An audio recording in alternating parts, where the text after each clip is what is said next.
తెలంగాణకు వాతావరణ శాఖ చల్లటి కబురు చెప్పింది. రాబోయే 2-3 రోజులలో తెలంగాణ వ్యాప్తంగా మోస్తారు వర్షాలు కురుస్తాయని తెలిపింది. పలు ప్రాంతాలలో పిడుగులు పడే అవకాశం ఉందని వెల్లడించింది. వర్షాలు పడే సమయంలో ప్రజలు చెట్ల క్రింద నిలబడవద్దని, సురక్షిత ప్రాంతాలలో ఉండాలని సూచించింది. ముఖ్యంగా ఆదిలాబాద్, కొమరంభీం, మంచిర్యాల, నిర్మల్, నిజామాబాద్, భద్రాద్రి కొత్తగూడెం, ఖమ్మం, కామారెడ్డి, జగిత్యాల, రాజన్న సిరిసిల్ల, కరీంనగర్, పెద్దపల్లి, జయశంకర్, భూపాలపల్లి, ములుగు, సిద్దిపేట, యాదాద్రి భువనగిరి, రంగారెడ్డి, హైదరాబాద్, మేడ్చల్, మల్కాజ్గిరి, వికారాబాద్, సంగారెడ్డి, మెదక్, మహబూబ్ నగర్, నాగర్ కర్నూల్, నారాయణపేట, జోగులాంబ, గద్వాల్ జిల్లాలలో అక్కడక్కడ గంటకి 30 నుండి 40 కిలోమీటర్ల వేగంగా ఈదురు గాలులతో కూడిన మోస్తారు వర్షాలు కురిసే అవకాశం ఉందని తెలిపింది. దీంతో ఈ 26 జిల్లాలలో ఎల్లో అలర్ట్ ని ప్రకటించింది.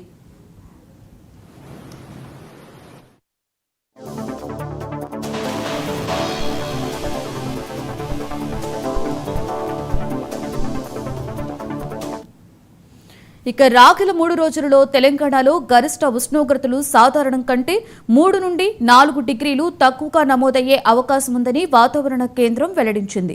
గరిష్టంగా ఖమ్మంలో 41.4, కనిష్టంగా హైదరాబాద్లో 38.9 డిగ్రీల ఉష్ణోగ్రతలు నమోదయ్యే అవకాశం ఉందని వాతావరణ శాఖ అంచనా వేసింది.